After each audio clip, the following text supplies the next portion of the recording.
Ya, vamos a seguir con la clase, la segunda parte de la clase del día de hoy. Vamos a revisar algunas cosas que vale la pena comentar.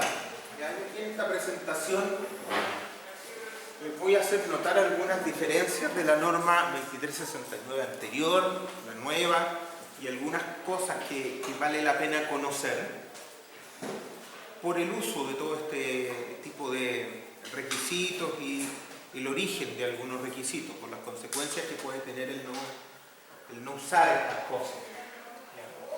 Primero, vamos a hablar un poco de la norma. La norma del 2003, ¿cierto? Que cubre bien o que cubría bien y qué cosas han ido cambiando. Alguien dirá, pucha, es que la del 2003 ya no la vamos a usar. Miren, lo que se ha visto es que hay harta inercia y cuesta que la gente tome los nuevos códigos. Imagínense que hay normas que tienen 20 años y todavía no han permeado a la práctica. Entonces probablemente ustedes cuando estén trabajando en su oficina, alguien, ¿cierto? Alguna persona mayor como yo, les va a decir, no, ocupe la 2003 nomás. Entonces ustedes le van a poder decir, oiga, no sea... Pucha, que está para YouTube esto. No sea desactualizado.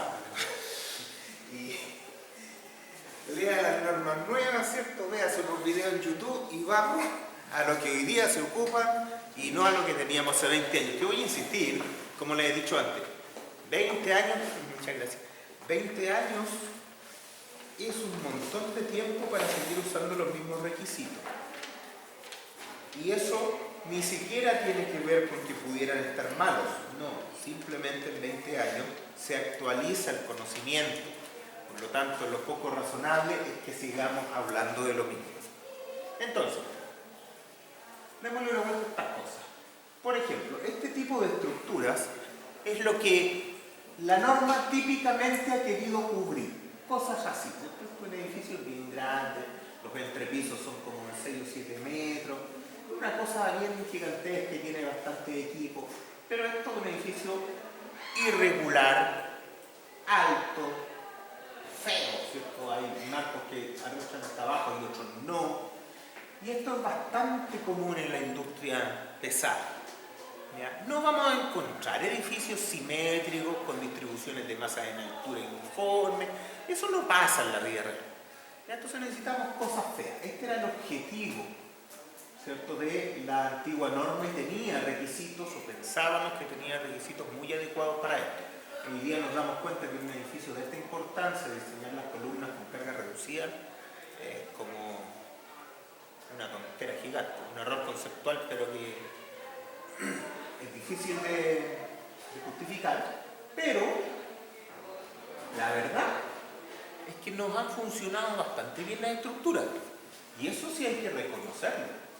Para el 27F, ¿cierto?, que es el símbolo de los terremotos grandotes que hemos tenido últimamente, porque fue muy bien medido, hubo de todo. Hubo poco daño y hubo daño. Ambas cosas, ¿cierto? Hay gente que dice, no hubo ningún daño, por lo tanto no hay que mover la norma. La verdad es que las actualizaciones normativas no se fundamentan en que las cosas se nos caigan y nos matemos todos, sino más bien en tener evidencias de que hay algo que arreglar, y esas evidencias vienen de los estudios. Pero bien, hubo cosas que sí se cayeron. Tenemos evidencia de muchas cosas que sí fallaron. Algunas, hay que decir, parecía que no cumplían la norma, por lo tanto uno no le podría echar la culpa a la norma de que se hayan caído, sino que más bien al ingeniero que no tenía muy buenos conceptos. Pero otras que sí cumplían la norma y también tuvieron problemas. Ahora, son menos, hay que decir, son bastante menos. El asunto es que al revisar los requisitos nos damos cuenta de algo que es sutil, y es que ¿a qué le fue relativamente bien o qué se dañó poco o nada? A estructuras que parecían razonables, y aquellas que estaban bien apegadas a la norma quizás no. ¿Por qué les digo esto? Porque históricamente la mano del ingeniero estructural industrial chileno ha sido bien pesada. Siempre se dice, oye, que le ponen con todo, dejan los elementos trabajando al 10%. Claro, uno pensará si los elementos quedan ampliamente holgados, su posibilidad de daño es baja. Y sí, es bastante cierto. Hay ingenieros chilenos que tienen la mano muy pesada. En particular era muy común poner columnas sobredimensionadas. Había algo en el ambiente que uno lo llevaba a eso. ¿Ya? Hoy día ya no hay algo en el ambiente, sino que hay números. ¿Ya? Entonces por eso yo les hablo mucho de la norma en su versión 2023, porque en esa norma usted ya no necesita sobredimensionar nada, ni tener criterios medios extraños de acuerdo a su experiencia o la que le pueda dar una persona mayor, sino que simplemente tiene que usar la norma. ¿Ya? Ojo que la norma del 2003 fue hecha en una época en que se calculaba todavía bastante a mano y los software estaban empezando a entrar a las oficinas de manera ya más generalizada. Entonces tiene muchos de sus requisitos pensados en aplicaciones simples a mano. Vamos avanzando. Edificios como este, por ejemplo. Aquí hay un edificio que tiene unas aguas muy empinadas, y es porque es un edificio para muy alta montaña y por lo tanto requería tener una posibilidad de que la nieve deslizara bastante grande, ¿cierto? En alta montaña la carga de nieve es bien grande. Acá en zonas como Santiago, con, no sé, 25, 30, 40 kilos por metro cuadrado, ¿cierto? En las mineras que hay cerca de Santiago, los bronces, por ahí podemos tener fácil 1500, 1600 kilos por metro cuadrado. De hecho, en Portillo, ¿cierto? Que, bueno, típicamente uno va porque hay nieve, pero en Portillo las cargas de diseño de la zona son 1600 kilos por metro cuadrado, para que se den una buena idea. Y alguien dirá, bueno, ¿qué importa si lo que importa es el sismo? Bueno, también importa la nieve, pero en lugares donde hay tanta nieve, la verdad es que mucha de la masa viene de la nieve. Entonces, por eso que tenemos que hacer estas cosas, que básicamente es tratar de que la nieve deslice lo que más se pueda, para que no haga masa cuando venga el sismo. Recuerden que a pesar de que nuestras zonas más cordilleranas son las menos exigentes, porque son zona 1, oiga, zona 1 acá es una zona mundialmente súper exigente. Por lo tanto, claro, no tendrá el mismo A sub 0 que la costa, pero sigue siendo una exigencia muy grande. Aquí, por ejemplo, tenemos estructuras que ya empiezan a ser raras. Uno dice, ¿qué cuestión es esto? Pensando en el R, porque esa es la discusión general. ¿Ya? Yo les digo, en realidad, hablar de R es hablar de fantasía, ¿cierto? Esto es como Disney. ¿Qué es el R? ¿De dónde lo sacamos? Bueno, ya sabemos lo que es, ya sabemos de dónde lo sacamos. Lo que nunca vamos a saber es por qué el número de la norma es así y cómo justificarlo de manera suficientemente rigurosa. Porque nosotros ponemos los R en la norma de manera conceptual. ¿Ya? ¿Se pueden calcular? Sí. ¿Lo hemos calculado? No. Entonces, siguen siendo un tiro al aire. Siguen siendo un muy buen deseo. Han funcionado. Pero depender de ellos es peligroso. Por ejemplo, ¿esto es un edificio de qué tipo? ¿Un edificio rostrado? ¿Un edificio marco monumento? ¿Qué es? Usted. Todos miran conmigo. ¿Quién quiere responder? ¿Un edificio de marco arrastrado? ¿Marcos de momento? ¿Qué es esta cuestión?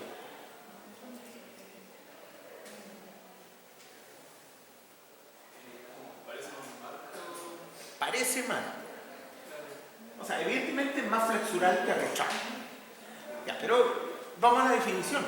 ¿Qué es un marco arrastrado? Marco arrastrado es aquel que en todos sus niveles tiene pares de diagonales concéntricas que trabajan como fusibles y ningún otro elemento.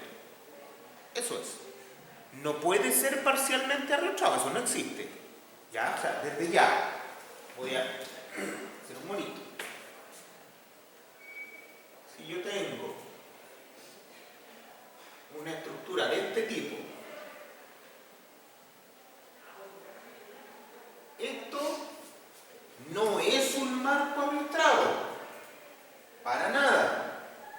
Y si le pongo aquí unión de momento, tampoco es marco de momento en un nivel.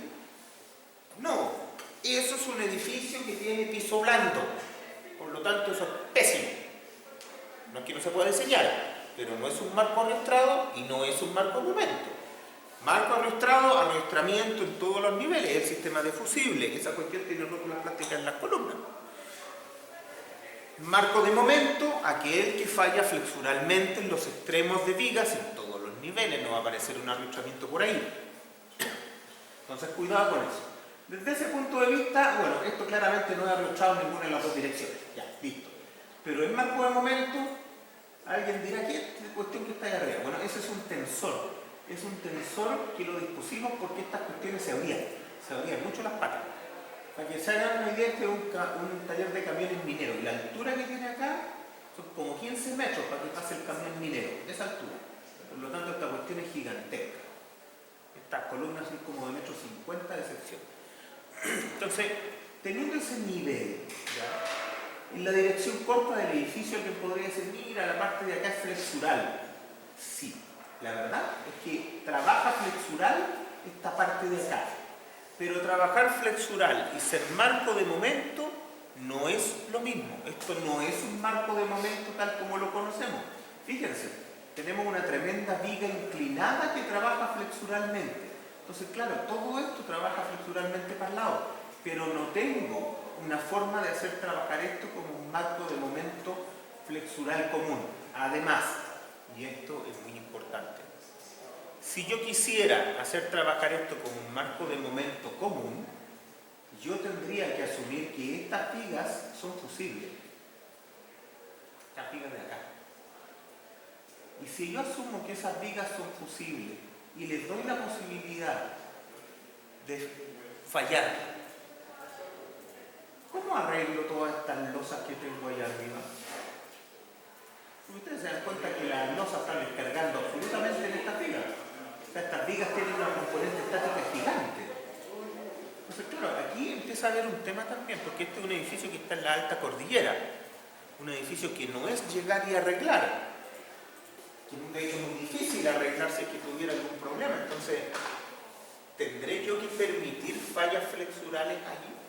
A pesar de que la estructuración me lo permita, ¿cierto? Yo diría, a ver, supongamos por un momento que lo puedo tratar como marco momento, que no, pero supongamos que lo puedo tratar como marco momento. Le pongo un R5 y entonces los extremos de las rótulas flexurales, los extremos de las vigas flexurales fallan. Bueno, esa es muy larga, así que no, van a concentrarse acá. Ya, chuta, y si fallan, ¿cómo lo arreglo? Porque las normas me dicen permita que falle, pero no me dicen arréglelo después. Desde ese punto de vista, ¿cierto? Yo siempre les digo, les quiero hacer notar que si usted ocupa fusibles que no se puedan cambiar, para mí es raro. Por eso cuando me dicen, oye, los pernos de anclaje son fusibles, perfecto, ¿y cómo los cambio? Ah, no, es que no son recambiables. Ya, mejor usemos pernos recambiables y después lo hacemos fusible. Las diagonales, ya, las diagonales típicamente uno puede decir fallan y después del sismo yo las cambio. Y como las diagonales son esencialmente sísmicas, yo las puedo cambiar cuando no está temblando y en la mayor parte del tiempo, así que no es un problema. Pero las vigas de marco momento, ¿es fácil cambiarlas? No es fácil cambiarlas. A no ser que yo vaya a dejar algún tipo de fusible en algún lado. Hay algunas uniones que tienen fusible, hay uniones de marco momento que tienen fusible. En general, nosotros no tenemos necesidad de llegar a esos niveles, pero en ISC 358, ¿cierto? Conexiones precalificadas de momento para marcos sísmicos especiales, están todas las uniones precalificadas, o sea, las que yo puedo usar sin hacer ensayo. Entre ellas hay algunas que presentan fusible. Por ejemplo, y esto no es por hacer promoción a nadie, pero hay una conexión de Simpson Strong Tie, que a mí me gusta mucho de momento, porque es una conexión que tiene fusibles, una conexión de momento que básicamente hace que durante el sismo los fusibles o las planchas que incorpora la conexión fallen y después del sismo usted va y las cambia y todos siguen felices. Para mí eso tiene harto sentido. No tengo que desarmar el edificio, no tengo que sacar la viga ni hacer nada que se le parezca. Entonces eso para mí es algo que sí podría usar. Si no, la verdad es que el camino para un edificio como este debería ser, use un R bajito, un R2, 1,5 y sáquelo todo por una respuesta de carga amplificada o por respuesta esencialmente elástica. Porque usted no quiere daño en ninguna de estas cuestiones. En este caso, no es que no quiera nomás, no puede. Aquí no se alcanza a ver, pero las operaciones que se desarrollan en esas plataformas son tremendamente importantes y esta es una estructura que es esencial para toda la producción minera.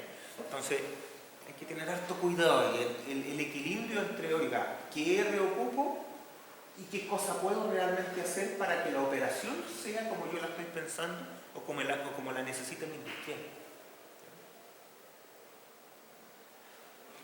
Unas bodegas mecanizadas, ¿cierto? Estas cosas son enrejados para allá, para acá, y en la dirección longitudinal tiene un chevrón por acá al lado, tiene por ahí adentro una galería por donde se mueve el tripper para hacer la pila adentro, la pila de cobre. Pero ¿qué es lo importante de mirar acá? ¿Qué es esto? ¿Esto es marco momento? ¿Marco arrastrado? En la dirección longitudinal, chuta, tiene chevrones, ya, pero tiene unos chevrones que a todas luces tienen una viga que no es viga chevrón. O sea, la cuestión no da. Pero peor aún, para el otro lado, para la dirección corta, la dirección transversal. ¿Es marco de momento o es arrastrado? ¿Qué es?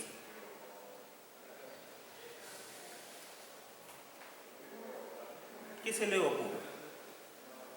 Digan nomás, que lo digan mal. ¿Qué es? Ahí sí podría ser arrastrado. Ya, la dirección transversal para allá, lo que tengo es una cercha enrejada, ¿cierto? Que tiene como forma de una A. Ya, esto no es nada, no es ninguna de las dos. Ya vimos, marcos arrastrados son los que tienen arrastramiento, no tienen. Marcos momentos son los que tienen vigas de momento, no tienen ninguno de los dos lados. Entonces no es ninguna de las dos. Lo que quiero que quede claro es que nosotros tengamos definidos marcos de momento y marcos arrastrados para aplicar requisitos de detallamiento no significa que todas las estructuras tienen que caer en una de esas dos. Muchas estructuras no caen en ninguna de las dos. En particular, esta estructura está aquí porque es muy común que la gente piense, enrejado, marco arrastrado, R5. Y eso no es así. Estas son cerchas, ¿cierto?, que tienen inclinaciones. Primero que cualquier cosa, la falla de una cercha ¿puede redistribuir carga? O sea, en este caso está claro que no, falla una cercha, falla el cordón superior o inferior de una cercha y perdemos todo el eje, el tiro. O sea, aquí las cerchas son básicamente como una columna inclinada. Básicamente. O sea, ¿qué es lo que lleva las cargas gravitacionales? Las columnas. Aquí la cercha. Aquí las columnas. Por lo tanto, los sistemas sismorresistentes no llevan la carga gravitacional normalmente. El fusible sismorresistente no lleva la carga gravitacional. Y eso es lo típico. ¿Ya? Las diagonales llevan poca carga gravitacional. Las vigas de momento, para la parte sísmica, llevan poca carga gravitacional. Entonces aquí tenemos que las cerchas son más asimilables a una columna que a una viga o cualquier otra cosa. Pero además, sepamos que el hecho de que esté arrastrada la cercha dentro de la cercha no significa que eso sea un marco arrastrado, ni siquiera es un marco. Pero peor aún, ustedes se fijan, si yo pierdo cualquier diagonal, pierdo la cercha entera. Por lo tanto, aquí ni siquiera hay redundancia. ¿Cómo es el enrejado ese? Es así, voy a dibujarlo acá. Ahí, es así.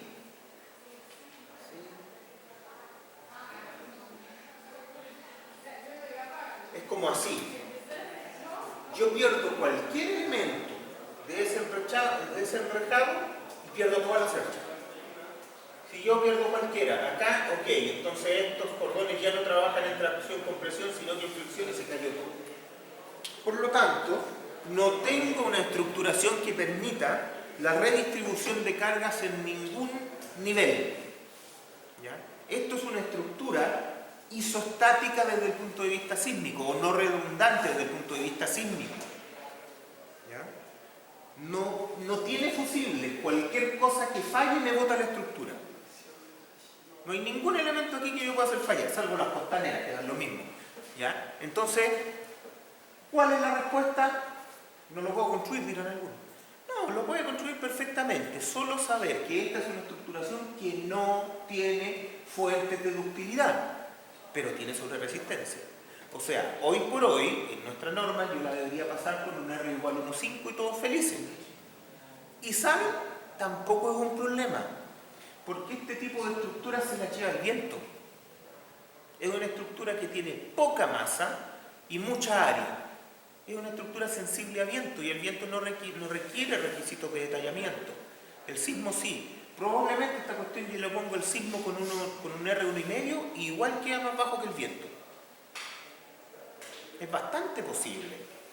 Por lo tanto no necesito detallar de manera especial ninguno de los elementos de sus conexiones. ¿Ya? Pero lo que quiero es que entiendan la lógica del razonamiento. Tener una estructura no significa que tenga que tener un R igual 5 siempre. Y les voy a insistir, elegir un R igual 5 significa que estoy eligiendo una forma de fallar predefinida y que tengo que garantizar mediante mi detallamiento, que es lo que a toda la gente se le olvida. No le tengan miedo al R1,5. Hay cosas que no las controla el sismo y hay cosas que con un R1,5 hasta salen más baratas y mejor. Sobre todo estructuras pequeñas, las que están topando en los mínimos de tamaño, en los mínimos de espesor, esas estructuras como plataformas alrededor de equipo, caja de escala, típicamente esas estructuras, subestructuras con un R1,5 salen más baratas, porque puedo poner elementos más chicos, de espesores menores y pasar todo por resistencia. Las fundaciones. Antiguamente en la norma 2003 no había mucho para fundación. La norma 2003 decía, mire, las fundaciones aisladas, las zapatas rígidas, ¿cierto?, superficiales, tienen que apoyarse el 80%. Claro, no existía el concepto de las cargas amplificadas, así que entendíamos que para carga reducida tenía que ser el 80%.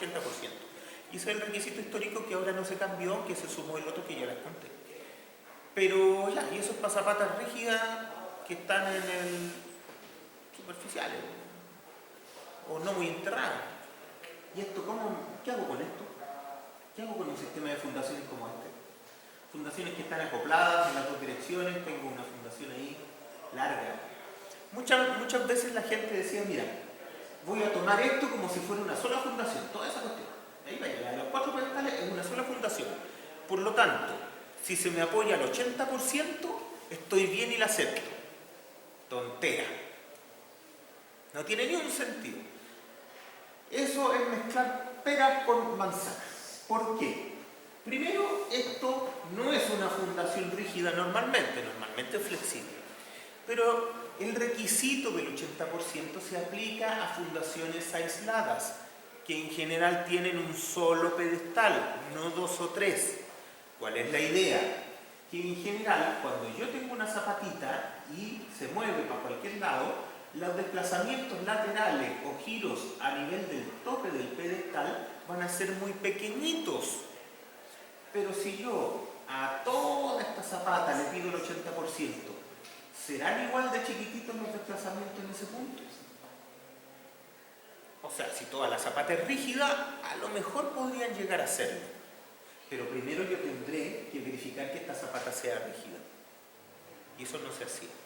¿Cómo lo hacemos? Hagamos un modelo complicado, como el que les muestro acá. Un modelo complicado, con elementos finitos, y aquí yo puedo modelar la rigidez de la zapata. Perfecto, el modelo está excelente, pero ¿cómo lo acepto? Porque yo tenía condiciones de aceptación para mi zapata aislada rígida. ¿Y este de acá cómo lo acepto? No teníamos requisitos específicos para aceptar. Y ahora tampoco tenemos mucho. Pero por lo menos nos podemos dar cuenta de algunas cosas. Y es que la consistencia nos dice que, sin importar la flexibilidad que pueda tener el sistema de fundaciones o lo raro que yo decida hacerlo, todas las deformaciones que se lleguen a producir acá arriba tienen que ser toleradas por la superestructura. Eso es lo claro. Eso es la consistencia. O sea, si así a mí se me ocurre hacer un sistema de fundaciones flexible, no hay problema, siempre y cuando yo toda esa flexibilidad la refleje a este nivel y yo pueda hacer un modelo, por ejemplo, un modelo integrado, fundaciones de estructura. Si este modelo integrado está bien, entonces yo estoy bien. Porque aquí estoy considerando de manera explícita que la superestructura está apoyada en un sistema que no necesariamente es rígido. Si yo no voy a hacer esto, entonces lo que corresponde, es decir, yo consideré el apoyo de mi superestructura como bases infinitamente rígidas, y entonces lo que pongo de fundación tendrá que cumplir un criterio de que sea infinitamente rígido. Evidentemente eso no se puede, pero algo que se le acerque. Ahora, aquí en las fundaciones, cuando uno dice, oye, las vigas de acople y esas cosas, las calculo para cargas reducidas o para cargas amplificadas. Pensemos. ¿Usted quiere como fusible las fundaciones o las vigas de fundación? ¿O los pedestales de fundación? Alguien dirá por ahí, sí, porque disipan harta energía y puede haber harto.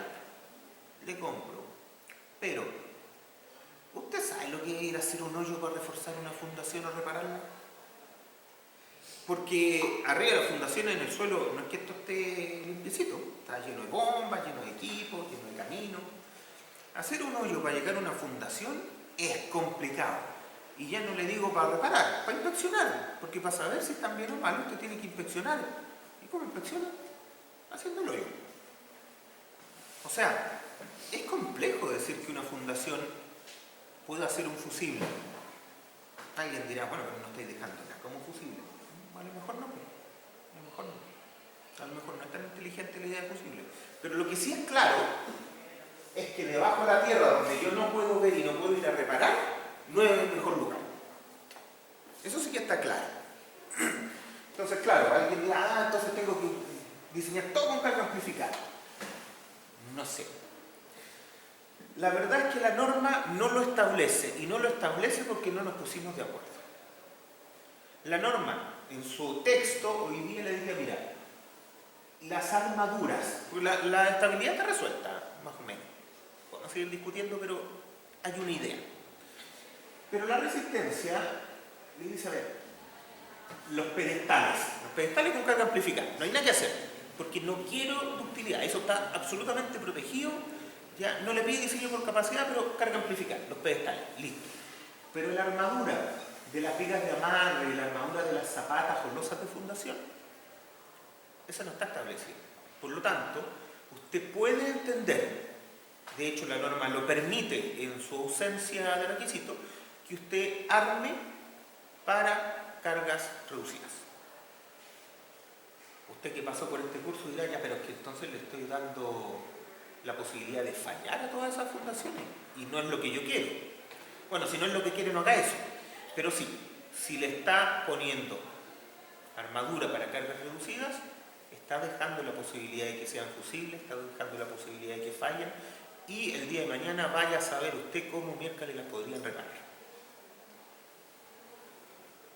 Alguien dirá, oye, pero es súper delicado sugerir que tengan que diseñarse para carga amplificada. En mi experiencia no es tanto, ¿cierto? Alguien podría estar en desacuerdo, podría agarrarme piedrazos, pero en mi experiencia, las armaduras que uno dispone en fundaciones vienen de decisiones que uno toma que no significan normalmente aumentar las armaduras o no aumentarlas de manera que alguien lo note, para pasar de tomar las cargas reducidas a las cargas amplificadas. ¿Por qué? Normalmente las fundaciones tienen un tamaño suficientemente adecuado para ser estables y también para ser rígidas. Y eso nos lleva a que las armaduras mínimas para poner en fundaciones típicamente ya son harto. Y típicamente, casi sin excepciones, cuando uno prueba las cargas reducidas con esas armaduras mínimas, normalmente pasan bien. Lo típico es que uno ponga un poco más incluso para que sea fácil construir, para que sea fácil detallar. Entonces, cuando uno llega al número final de decir, mira, las armaduras que yo ya decidí poner, y decidí ponerlas por otras condiciones, no por esfuerzo reducido, por otras condiciones de constructibilidad, de armaduras mínimas, etcétera, etcétera, ahora yo las verifico para cargas amplificadas. Mi experiencia personal, intransferible quizá, es que típicamente aguantan muy bien las cargas amplificadas. A veces hay que subir o ajustar un poco alguna, un poco, alguna. Personalmente me parece que es razonable. ¿Por qué? Antes de esto, yo era de los que pensaba un poco que las fundaciones tenían que quedar organizadas y sobredimensionadas. ¿Por qué? Para gastar más plata, dirían algunos. No, precisamente porque las fundaciones son el único lugar donde yo no quiero ductilidad, no quiero deformación elástica y ni siquiera quiero ir a mirar. Imagínense esto mismo, pero en un muelle, debajo del agua. Nadie quiere ir a hacer una inspección de cómo están eso. Imagínense ya calcular un refuerzo, ir a construir un refuerzo. Es un problema. Entonces, claro, alguien dirá, pero entonces está diciendo que las fundaciones tienen que estar absolutamente sobredimensionadas. No. Deben ser adecuadas. ¿Ya? Pero ¿qué es lo que tenemos hoy día? Muchas veces, y esto se lo hago notar porque llama la atención cuando uno lo piensa. Tenemos elementos de acero que están al 100%, que en general son las diagonales, vigas. Tenemos, no sé, columnas que están al 20%. Tenemos anclajes que están al 30%. Tenemos pedestales que están al 50%. Y tenemos fundaciones que están al 100%. Y uno dice, oye, pero ¿todo este sistema entonces falla primero por las fundaciones? Sí, hay mucho. Y cuando ustedes estén en las oficinas y revisen proyectos antiguos, se van a dar cuenta que a veces uno puede validar toda la estructura. Cuando uno toma la estructura del año de la pera y dice, no, tengo que validarla para el día de hoy. Y uno lo hace y dice, mira, ¿sabes qué? La estructura de acero logré validarla con todos los criterios raros que conozco, logré aceptarla, pero la fundación no hay cómo. Claro, porque la gente deja ajustadas las fundaciones y holgado el resto de los sistemas. Cosa que personalmente me parece poco racional. Tener la primera falla en algo que yo no puedo ver ni reparar. Es extraño. No digo que esté mal porque la norma lo permite, pero me parece extraño. Entonces, claro, yo sugiero darle una vuelta a esto, decir, mira, si la superestructura quedó superholgada, cuida las fundaciones. Porque evidentemente la estructura va a tomar carga hasta que algo falle, hasta que algo salga del rango elástico y recién ahí va a empezar a controlar el aumento de carga. Así funciona. Por lo tanto, si yo dejé fundaciones pensando que esta cuestión iba a salir del rango elástico muy rápido, pero no es así, bueno, las fundaciones pueden fallar. Y no es algo que uno quiere. Entonces, cuidado con esto. Las fundaciones tienden a hacer algo a lo que uno le da bien poca bola, pero tiene que pensarlo dos veces. No es el punto como para economizar en armadura, hormigón. No digo que hagan cosas caras, para nada, no es eso lo que estoy diciendo. Pero si usted tiene la duda de, oye, la armadura de abajo, no sé si le estoy poniendo un 16 a 20, un 18 a 20, póngale 18 entonces. Si no está seguro, póngale 18, no se va a arrepentir. Porque si le pone 16 y resulta que el día de mañana no fue suficiente, no tiene cómo reforzar esa cuestión. Distinto arriba uno dirá, pero arriba también es una laca reforzar. Sí, pero arriba usted va, le pone una planchita en algún lado, le pone un elemento, algo podrá hacer. Pero acá en la fundación no puede hacer nada. El solo hacer el hoyo para meterse en la fundación es carísimo cuando esto está funcionando. Entonces, cuidado en eso.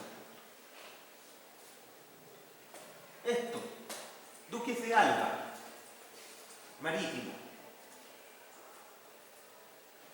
Alguien decía por ahí, no, es que estos son elementos que tienen un R5. ¿Y por qué? Si no son marcos de momento, no son marcos rostrados. O sea, consulta es una estructura. Esta cuestión es un equipo. Un Duque de Alba es una estructura que son palitos parados, ¿cierto? Pilotes, ¿cierto? Anclados a la roca o hincados en el fondo marino, con un tablero de hormigón armado, un faldón donde se pone la defensa marítima para que atraque el barco. Entonces la verdad es que estas cuestiones son únicamente para que reaccione un barco. Alguien dirá, entonces no tienen tema sísmico. A veces sí y a veces no, porque hay gente que pone tanto hormigón acá arriba que esto empieza a poner problemas sísmicos. Pero aquí uno dirá, oye, aquí hay como, de aquí el fondo marino hasta acá pueden haber 25 o 30 metros. Estos pilotes son como de 1 metro de diámetro. Entonces alguien dirá, oye, ¿y tú querías hacer un anclaje útil contra la roca? Cosa de que se estire e ir a repararlo después. Bueno, hay gente que lo ha hecho, que ha hecho estos anclajes con carga reducida. Cosa que yo quiero ir más allá de que esto se haya visto que falla o no.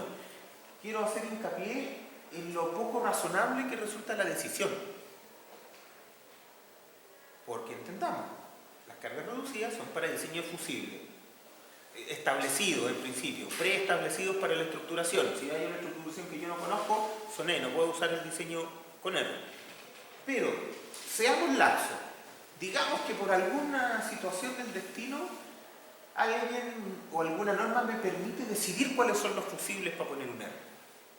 Ya, si usted puede decidir, usted va a decidir que sea el punto de anclaje contra el fondo, que virtualmente es el único que no puede reparar como fusible.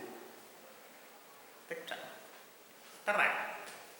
¿Ya? A lo mejor alguien dirá mejor, le pongo ahí un fusible flexural al faldón, cosa que el faldón se quiebre y no sea capaz de traspasar más carga para todo este sistema. Porque por lo menos el faldón está fuera en agua y podría repararlo. No sé si es la mejor idea, pero tiene más sentido que ponerla por acá abajo, ¿no? Darle vuelta. Un equipo montado sobre estructura, ¿o no? ¿Qué es? Es como una torre donde se vuelca algo arriba y sale como una cinta para el lado, ¿no? Claro, esta es una tolva. Sí, hay como una cinta para el lado, ¿no? Y acá una galería de una correa transportadora, que después sigue para allá, y aquí hay un vent de una correa transportadora. Entonces alguien dirá, ah, no, mira, de aquí para abajo está cubierto. Súper bien, de ahí para arriba vaya a saber. Pero entonces diseño la parte de abajo. ¿Y qué hago con la parte de arriba? Mejor aún, miremos, ¿esto es un marco arrastrado o un marco de momento? Aquí han dicho de todo. Hay gente que ha dicho que es marco de momento. Pero no. En la dirección longitudinal podría ser un marco arrastrado, pero ojo, en el último nivel, la rigidez del equipo probablemente acopla mucho más que las diagonales. Por lo tanto, arriba no es que tenga diagonales acoplando los dos niveles, tengo un equipo. Que da la impresión como que la torba estuviera colgada solamente arriba, ¿no? La tolva está colgada solo de acá, de este asunto. Verticalmente de acá. ¿Ya? Pero horizontalmente se afirma arriba y se afirma abajo. Horizontalmente los dos niveles, verticalmente solo de uno, porque si no, no hay solución. Pero la tolva es de pared rígida, si son placas de acero. Por lo tanto, que yo le pongo unas diagonales por acá, unas diagonales por acá, ¿a qué trabajen? Probablemente el trabajo de esas diagonales es bastante nulo, porque los dos niveles están acoplados por el equipo. Si yo no modelo el equipo no me doy cuenta, pero modelando el equipo está claro. Hay gente que esto lo ve como R5. Dice, ah, no, pues mira, es que ahí arrochado, y en este paso le pongo unión de momento, así que en este sector en momento, arrochado, y como tanto el arrochado como el de momento tienen 5, entonces aquí como tengo las dos cosas, tengo 10, digamos. No, tendrá 5 más o menos. No funciona así. Esto nuevamente no es ni arrochado ni de momento. De hecho, nuevamente, es una estructura que tiene piso blando. Así de malo es. Evidentemente tiene una concentración de deformaciones en este piso. Las vigas lleguen de momento o no, es irrelevante. De todas maneras tengo piso blando. Y alguien dirá, ah, pero es que eso hay que verlo con números. Véalo con números. ¿Cuál es el piso blando? Simplemente decir, los drips de entrepiso, ¿cómo son? Le va a salir, no sé, 1 por 1000, 10%. Eso le va a salir. Y eso es piso blando. Y esos son problemas de estructuración. Nosotros por necesidades de la industria tenemos que hacerlo. Y aquí hay un ejemplo clarísimo de que no hay otra forma de hacerlo. Esta cuestión no tengo manera de resolverla. No puedo pasar diagonales por acá, no puede salir la correa. O sea, aquí no tengo opción. Esta estructura es así. El punto es, ¿cómo la resuelvo? Y ahí es donde tengo que darme cuenta. No es una estructura a la que yo le puedo asignar ductilidad, no de la manera tradicional. Por lo tanto, tengo que enseñarla como una estructura sin ductilidad. Listo. Eso hoy día significa R1,5. Y todos felices. Antes no estaba muy claro. Antes había un R2 por ahí, pero no lo dejaba totalmente claro. El punto es que, si yo le pongo un R5, estoy suelto. No tengo de dónde desarrollarlo. probablemente lo que voy a generar con eso es colapso en columna. Y colapso en columna significa caída del edificio. Entonces es bien complejo. Otra vez, ¿qué me cubre la norma de esto? Otra vez, un equipo sobre estructura, pensando en que lo de abajo pudiera ser estructura. Claro, uno dice, mira, esto me lo cubre la norma. Sí, pero el equipo es ese. ¿Cuál es la idea? Es un equipo, ¿cierto? Esto es una torre de trilado. Ya lo mismo que sea, pero esto es manto de acero con puros atizadores para afuera y también los horizontales son atizadores. De hecho, fíjense, aquí la caja escala no le puse nada. La caja escala en realidad se afirma de la torre, porque si le ponía luchamiento iba a rigidizar. Entonces, tengo un equipo. ¿Me sirve aquí que tenga sistema de diagonales de usted? Esta cuestión no. Esta cuestión da igual. O sea, a ver, si tuviera la posibilidad de que esto fuera chevron, que no lo es, que fuera una suerte de chevron, ¿a qué me sirve? Esta cuestión no es muy redundante, tiene 4 patas y listo. Y si falla acá abajo, lo más probable es que falle para arriba. ¿Eso sería como una especie de chevron sin que me tirara la basura? Claro, esto podría ser una especie de chevron porque esto igual puede pandear para fuera del plano. Entonces, fuera del plano de la diagonal podría pandear. Entonces, el asunto es, ¿cómo diseño? ¿Cómo afirmo esta cuestión? Claro, ahí si uno le pone R5 le pueden dar resultados súper buenos, pero ¿realmente aquí hay posibilidad de pandeo en las diagonales sin colapso? Normalmente cuando uno habla de un chevron habla de una estructura redundante, una estructura que tenga bastante posibilidades de redistribuir su carga. Esto es una estructura bastante estática. Alguien dirá, no, pero no hizo estática, es redundante. No, perfecto. Pero me refiero a la posibilidad de redistribución de las cargas una vez de que se active el primer fusible. O que falle el primer elemento, que sea. Si le falla una diagonal, ¿dónde se da esa carga? ¿Está más o menos claro? ¿Para la otra diagonal? ¿Para las columnas? ¿Será bueno? No será eso. Está raro. Está raro. Este es el tipo de cosas que muy fácilmente uno dice, ¿sabes? Esto es un equipo completo, y tiene pinta de que es un equipo completo. Simplemente abajo tengo las patas del equipo. No tiene pinta de ser muy pesado, ¿no? Claro, a lo que voy es que no tengo una subestructura, tengo un equipo. Y si lo reconozco como equipo, ya el uso de R está quedando fuera. Porque los equipos yo sé que no pueden desarrollar ductilidad o no deben desarrollar ductilidad. Tienen sobreresistencia, pero no deben desarrollar ductilidad porque su reparación es muy compleja y porque normalmente los equipos son el corazón de las plantas de proceso. Entonces no me puedo dar el lujo de que falle. Y en este caso, en realidad sí era el corazón de la planta de proceso. Entonces, claro, alguien dirá, ya, pero es que entonces todas las cuestiones tienen que salir con algo no simple. No sé, pero si me apura, no es malo. ¿De qué se trata esto? Se trata de que usted sepa lo que está haciendo y las decisiones que está tomando. Si usted toma la decisión de un R5, está tomando la decisión de daño. Y ese daño tengo que transformarlo en daño controlado, limitado y reparable. En los lugares donde yo sé que se va a producir el daño y se va a concentrar el daño.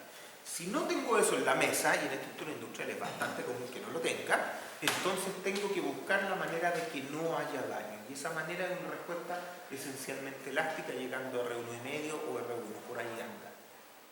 No es que queramos ponerle más carga, es que ¿de a dónde le voy a justificar un R5? Ese es el punto. Y hay que entenderlo de esa manera. Quisiera diseñarlo para menos carga, pero ¿cómo lo justifico? ¿De a dónde lo saco? Silos. No voy a saltar los silos, ya les conté estas cosas. Más silos.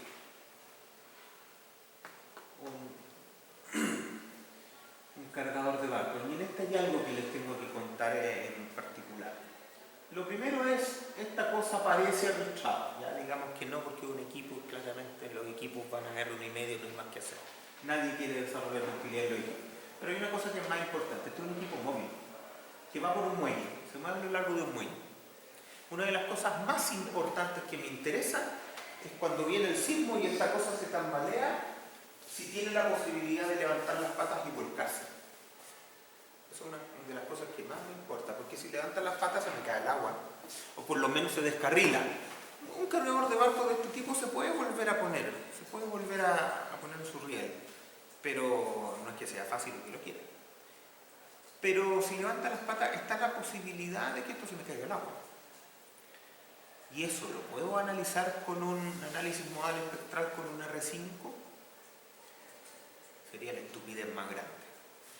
Porque el levantamiento de patas es una respuesta altamente no lineal.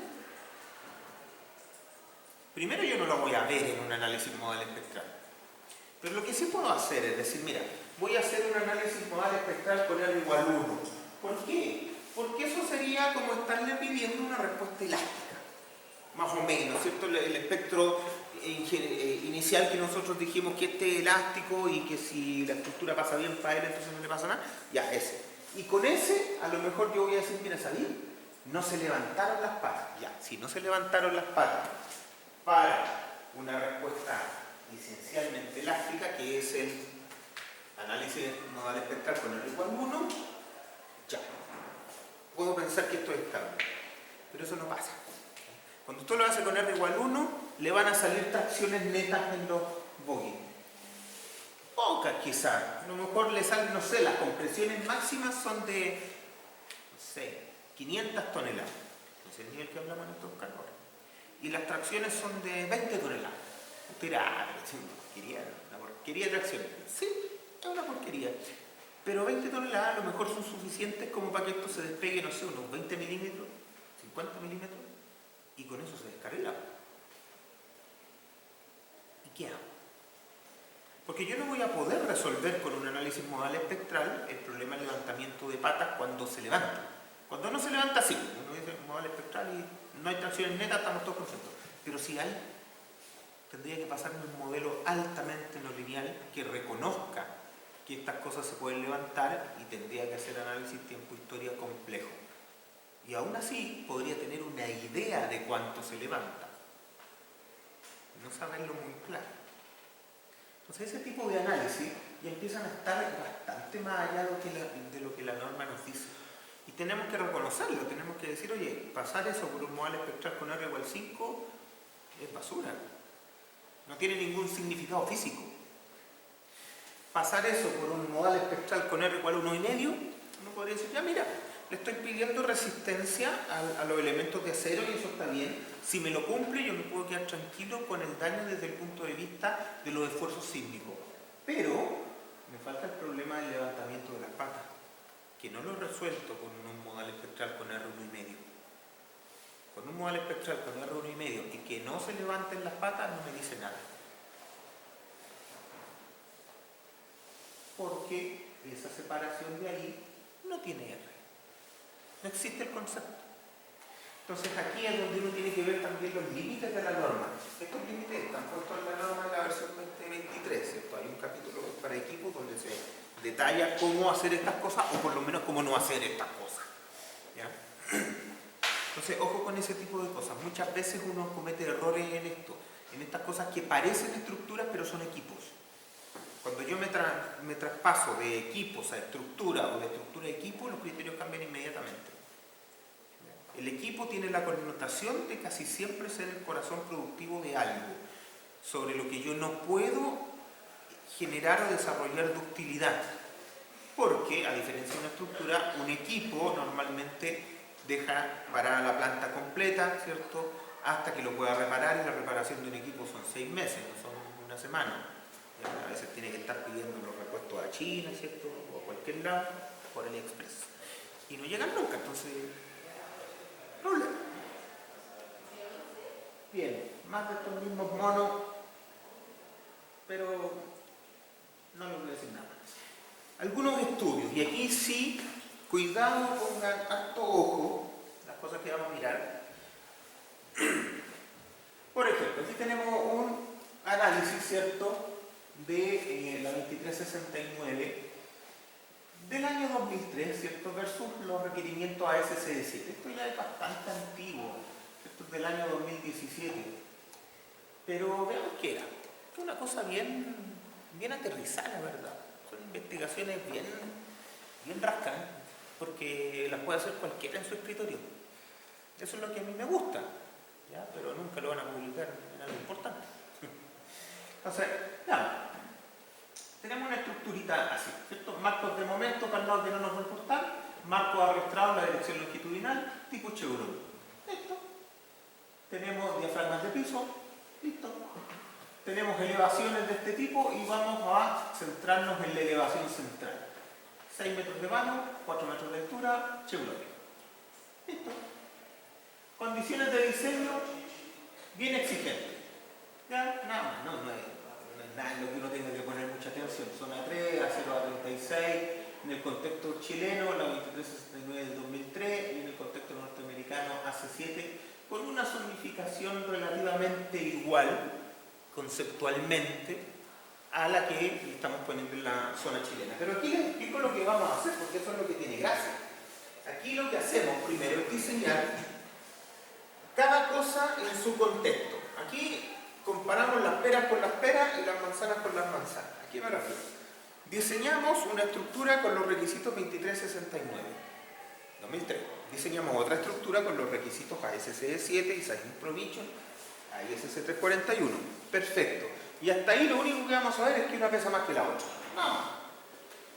Después de eso lo que hacemos es someterlas a un análisis tiempo-historia no lineal, ¿cierto? Un análisis de desempeño, para que de forma explícita veamos si las estructuras se comportaron como yo quería que se comportaran o no.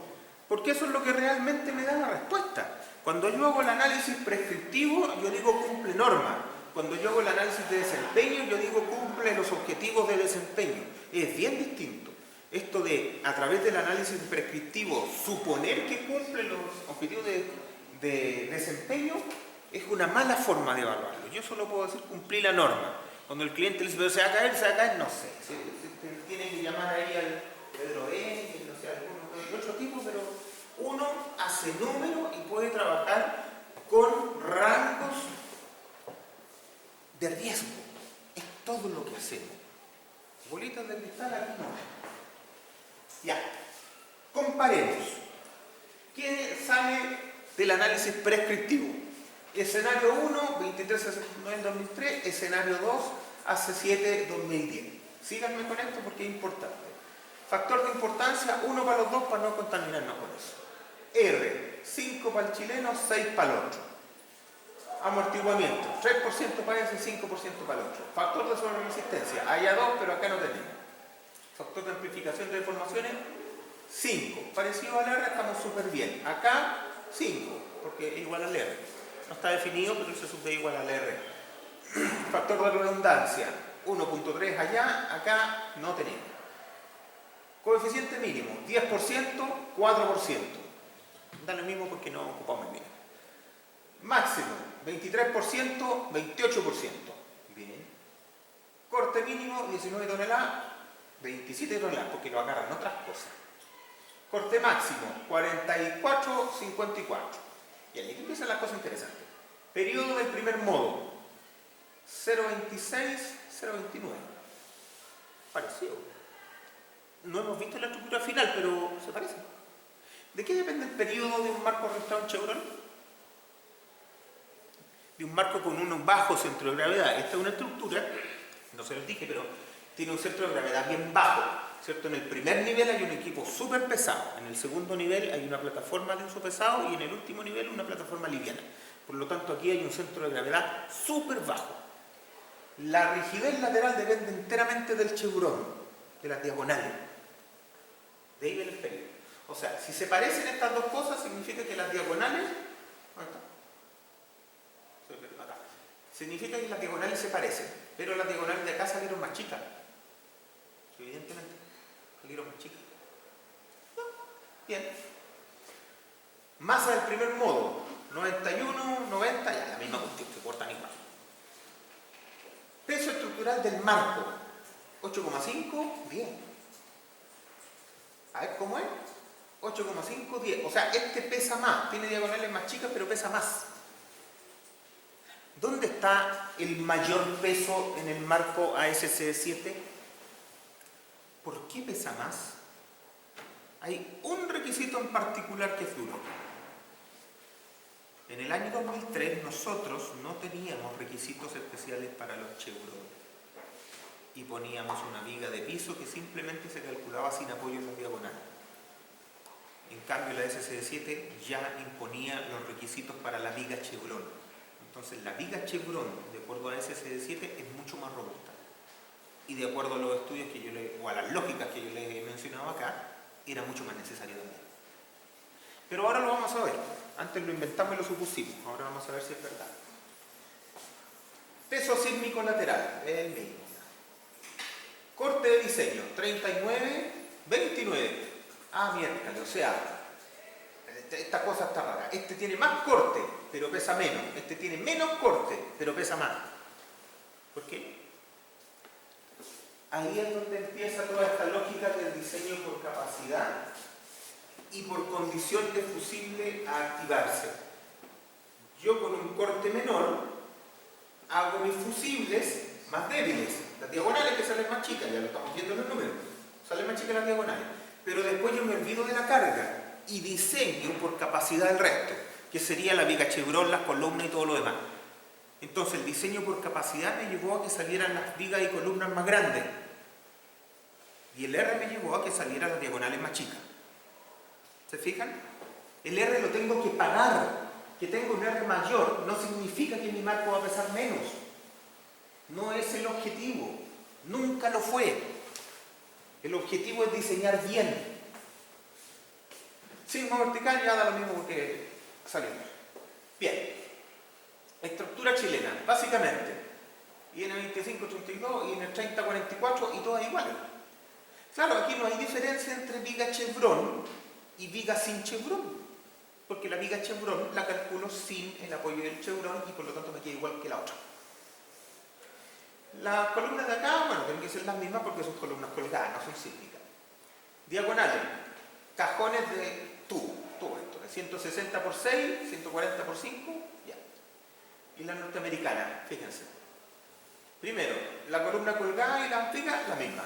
Pero, viga Chevron, 60, 90, 60, 60, 98. Diagonales más chicas, 140 por 5, 120 por 4. Las diagonales son más chicas, las vigas Chevron son más grandes. Evidente. Y las columnas, 102, 102, 102, 92, 91, 92. Las columnas quedaron un poco más pesadas, pero no es realmente lo que hace el cambio. Las vigas, IN 30, 46 y IN 60, 98. Ahí están los cambios. En la viga Chevron.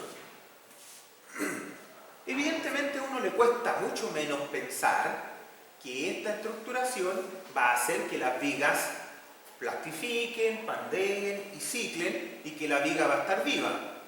Aquí cuesta un poco más creerlo.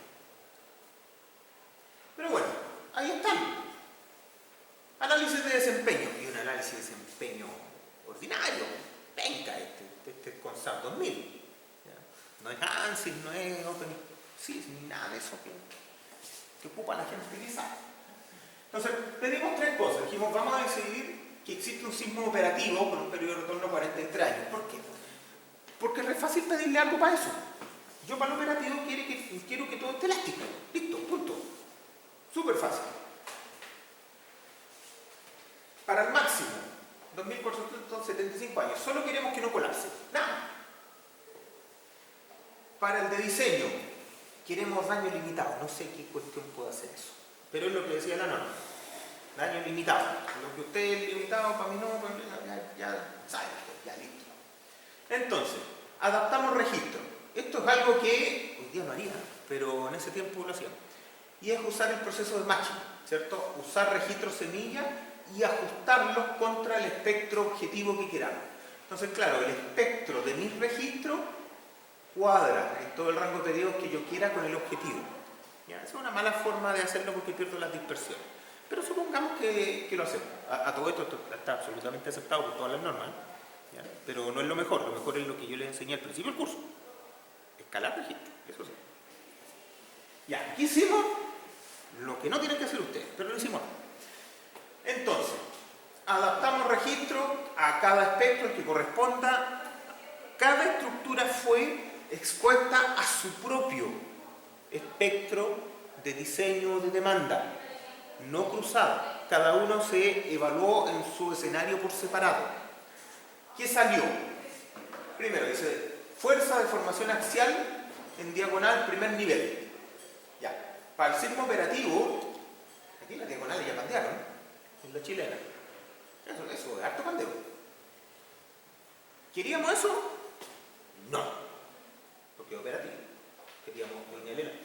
Ya, pero pandeo, listo ya. No es tan terrible tampoco, quizás. Ya. Y esta otra tuvo como parece un pandeo bien incipiente. Un poquito de pandeo, quizás. Algo. Ya, como sea, a nivel operativo ya se está portando mejor la norteamericana. Hoy con diagonales más chicas se portó mejor. Bueno, es así nomás lo que. Para el nivel de diseño, diagonal el primer nivel, mucho pandeo, poca tracción. Y aquí, pandeo pero con alta tracción. Para allá está la tracción, para acá está la compresión de pandeo. Claro, aquí nos empezamos a dar cuenta que ya hay una diferencia, sí, porque esta tiene una viga Chevron que permite que la diagonal traccione alto. En particular, el requisito norteamericano exige que la viga pueda fluir en tracción. Perdón, la diagonal pueda fluir en tracción. El chileno tiene pero con un IN30 no tiene cómo. Entonces acá, evidentemente, la tracción no sube mucho porque la viga no lo permite. Listo. Y a nivel de colapso, ya la chilena se nos fue a la punta del cerro. Con este ciclaje en pandeo, esa cuestión se murió hace como medio. Pero la norteamericana, fíjense que llegó a fluir en tracción. Un poquito, pero llegó a fluir en tracción. Claro, porque la viga se lo permite. Y generó deformaciones, fíjense, todos estos gráficos están a la misma escala. Generó deformaciones laterales que son bastante más controladas. Bueno, son deformaciones axiales, pero que se traducen después en deformaciones de entrepiso. Toda esta cuestión controla, mire, diagonales más chicas controlaron mejor las deformaciones que las diagonales más grandes. Quizá eso puede ser antiintuitivo, pero salió ahí. Corte basal versus deformación de techo. Aquí, bueno, parece lineal elástico con ciertos pandeos. Ya, pero elástico no es. Ya, pero podría ser aceptable. Y aquí empiezan a ver estos ciclajes. Lo que uno quiere ver acá siempre son estos ovalitos, estas elipses de disipación de energía que significan disipación de energía generalizada. Sigamos para acá. Ya aquí se nos fue a la punta del cerro. Esto es una pura diagonal pandeando. O sea, esto es igual a una diagonal pandeando, por lo tanto lo más probable es que tengamos piso blando.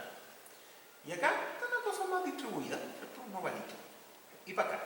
Ya, aquí directamente esto es una diagonal que pandeó o un piso que pandeó. O sea, aquí tuvimos piso blando. ¿Qué significa piso blando? Pandearon las diagonales, flectaron mucho la viga. Como flectó mucho la viga, la columna se fue para el lado. Y como la plastificación no subió al segundo nivel, entonces la columna se flectó. Eso es lo que debemos tener por ahí. Y acá, bueno, disipación más generalizada porque son ovalitos. Miremos, pongamos atención en esto. Estas son las deformaciones laterales de piso. Estas son las 2369, la línea continua, y las otras son AC7. Ya, para el nivel de diseño, es el único como que los comportamientos se parecen un poco. Pero para los demás no. Fíjense, para el operativo, las deformaciones del norteamericano son menores. Y ojo, está ocupando el segundo nivel. Y cuando llegamos al colapso, el Nacional nunca, bueno, el Nacional para ningún nivel subió la plastificación hacia los niveles superiores, siempre piso blando. Y el norteamericano subió la plastificación al segundo piso, por lo menos. El tercero ya no, pero subió la plastificación al segundo piso. Lo que es tremendamente mejor desde el punto de vista de desempeño. Bueno, aquí ya vemos que las deformaciones en el primer piso bajan, eso ya es muy bueno, porque las deformaciones en el primer piso más bajas significa que las columnas sufren menos. Aquí hay una tabla que muestra un montón de cosas, pero le quiero hacer hincapié en algunas cosas nomás. Por ejemplo, los drifts de entrepiso a nivel operacional. El chileno 40%, el gringo 24%. O sea, ya a nivel operacional estábamos mal, estábamos muy mal. Ya esto está cerca de empezar a tener daño, el 0,5% más o menos, esto está lejos. Deformación de diagonal no me la voy a saltar, esta de acá. Viga central, ya estas son las chevrones. Claro, la chilena estuvo a punto de plastificar, la norteamericana también estuvo a punto, un poco menos. Pero ojo con el apunte, que no se malentienda. Esta puede girar mucho más porque es un IN30. Esta puede girar mucho menos porque es un IN60. Entonces, por lo tanto, esta controla mucho más las deformaciones que la que tenemos de 30. Entonces, claro, la de 30 no plastificó, pero seguro que el punto sube y baja cada rato un montón. Porque puede girar mucho sin plastificar, pero no me da rigidez, que es lo que a mí me interesa. Columna inferior, columna central. Ya. Veamos, la columna central, ¿cuánto se flectó? Un 38% la chilena y un 17% la norteamericana. Esta es flexión en columna. Ojo que es un marco arrastrado. ¿De dónde va a salir la flexión en columna? ¿De nada? No, pues de ningún análisis elástico va a salir una flexión en columna. Es imposible. Pero, con el mecanismo post-pandeo, ¿cierto? La flexión depende de la diferencia de drift entre los niveles superiores y los niveles inferiores. Mucha flexión en columna significa que los drifts se concentraron en un piso y no en varios. Entonces esto significa que hay drift más generalizado. Entonces ojo con eso. Claramente, a lo que estamos llegando es que el comportamiento de la estructura con detallamiento norteamericano funciona como nosotros queríamos que funcionara el chileno. Y el chileno no funciona como nosotros estábamos esperándolo.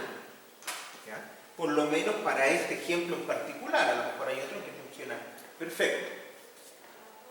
Estructura con grandes masas de la lectura.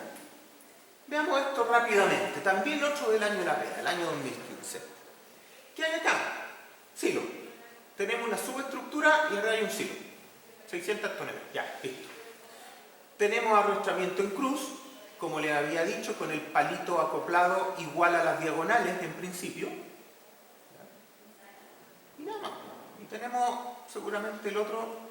Ya, aquí lo sometimos directamente a un tiempo historia, solo a nivel de diseño. Aquí no son 3 niveles.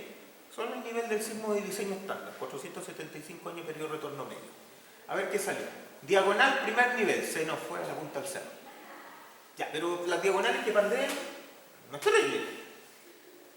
Está dentro. Puntal, el puntal pandeó, eso sí es terrible.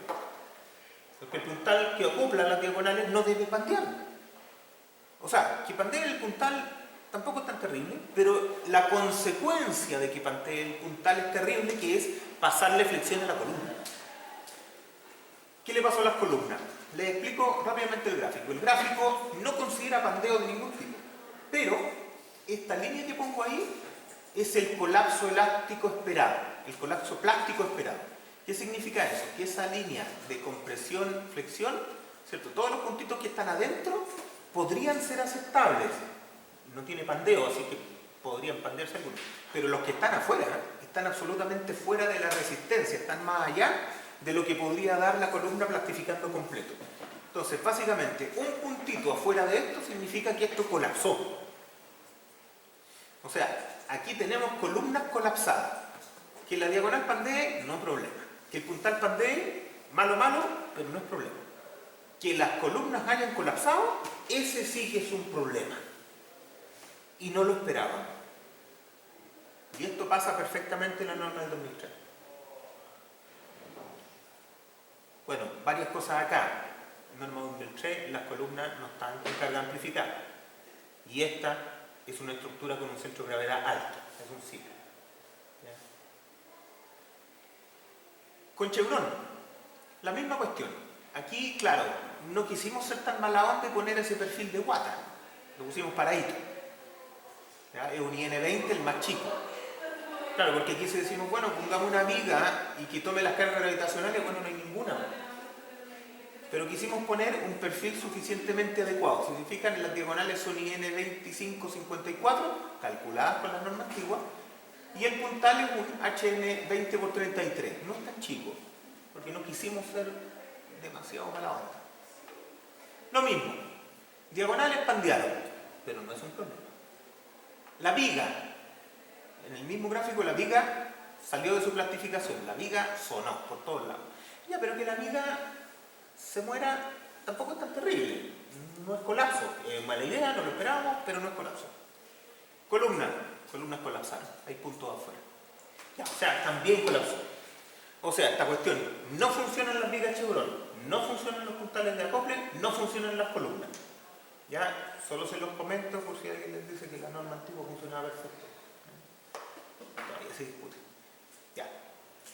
Básicamente, ¿qué tenemos de conclusión? Pandeo en diagonal en compresión sí pasa, siempre. Y está bien. Pero eso nos lleva a que si pasa, necesitamos la razón de ancho-espesor, por lo menos de utilidad moderada en todas las diagonales. Está claro. Fluencia diagonal en tracción. A veces, capaz, quién sabe, eso no está tan claro. ¿Podría fluir o no? Viga Chevron, colapsó, siempre. Eso no es esperado. Hay que mejorar.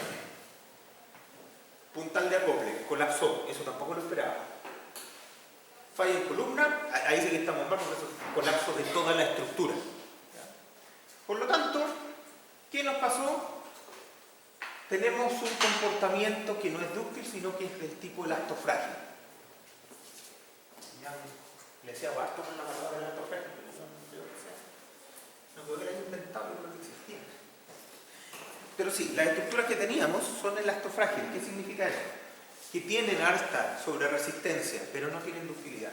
Por lo tanto, pasan de tener daño cero a cuando alcanzan el umbral de resistencia, pasar a colapso o a falla grave. Eso es elastofrágil. ¿Ya? Entonces, claro, cuando la gente dice, no, pero mira, si la estructura no tiene ningún daño, estamos todos felices. Espérate un poco. No tiene ningún daño, pero si el sismo hubiera sido un 2% mayor, estaría colapsando en el suelo. ¿Es eso lo que queremos? Evidentemente no, lo que queremos es que si sube la demanda, se dañe un poquito, pero de manera muy estable, reparable, sin colapso. Y eso no estaba en la mesa.